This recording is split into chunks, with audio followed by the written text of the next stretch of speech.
શ્રાવણ માસ દરમિયાન શિવજીની વિશેષ પૂજા કેમ ફળદાયી છે? આપણે કહી શકીએ કે શ્રાવણ માસ છે ને એ શિવજીનો આખો માસ છે અને શિવપુરાણમાં તો એટલું મહત્ત્વ આપ્યું છે કે એક એક જલ, એક એક અભિષેક, એક એક દ્રવ્ય અલગ અલગ રીતે તમે શિવજીને અર્પણ કરો તો બધી જ તમારા જીવનમાં મુશ્કેલીઓ જે છે એ દૂર થાય છે.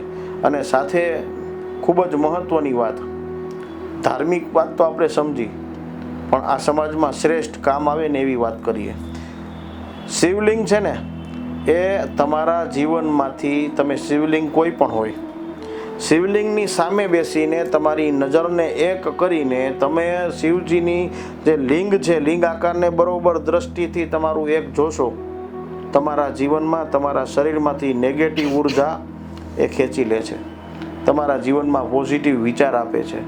અને બીજું મહત્ત્વ એ પણ કહું છું, શિવલિંગમાં જલ, દૂધ મિશ્રિત જે કાંઈ અર્પણ કરીએ છીએ એ શિવલિંગની નીચે એક તાર હોય છે ત્રાંબાનો, અને એ તાર જ્યાં ડાર કરેલો હોય, જે બોર કરેલો હોય એની ઉપર જ શિવલિંગ હોય, અને એ તાર નીચે સુધી પાતાળમાં હોય છે, ત્યાં ટચ કરેલો હોય છે જલની સાથે. એટલે શિવજી ઉપર ચડેલું જે કાંઈ દ્રવ્ય છે, અભિષેક છે, એ પેલો નીચે રહેલો લાવા છે ને એને શાંત કરે છે. આવો સચોટ પ્રયોગ કરવામાં આવેલો હતો ઇન્ડોનેશિયામાં. એટલે શિવજી ઉપર તો વિશેષ અભિષેકનું ખાસ મહત્ત્વ હોય છે. અલગ અલગ દ્રવ્યનું પણ મહત્ત્વ હોય છે.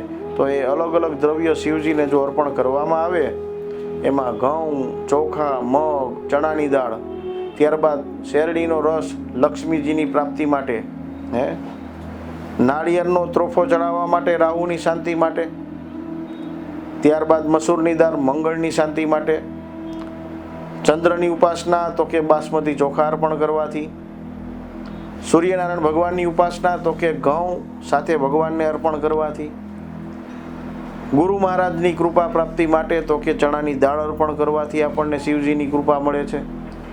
ત્યારબાદ શુક્રની ઉપાસના તો કે બાસમતી ચોખા અર્પણ કરવાથી, શનિ મહારાજની ઉપાસના કાળા તલ અર્પણ કરવાથી, આ બધાના નૈવેદ્ય રૂપે તમે અલગ અલગ દ્રવ્યથી શિવજી ઉપર અભિષેક કરો તો શિવજીની કૃપા તમારા ઉપર મળે છે. સાથે નવે નવગ્રહની કૃપા પણ તમારા જીવનમાં પરિવર્તન કરે છે.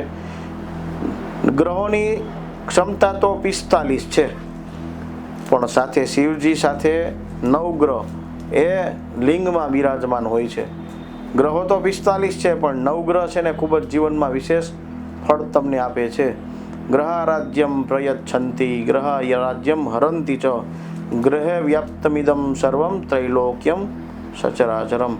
તમારા જીવનમાં જો ગ્રહોના ઉપાસનાનું પર્વ વધારો, શિવજી ઉપર અભિષેક કરીને આવા દ્રવ્યથી, તો તમારા ઉપર શિવજીની પણ કૃપા મળે છે, સાથે ગ્રહોની પણ કૃપા મળે છે.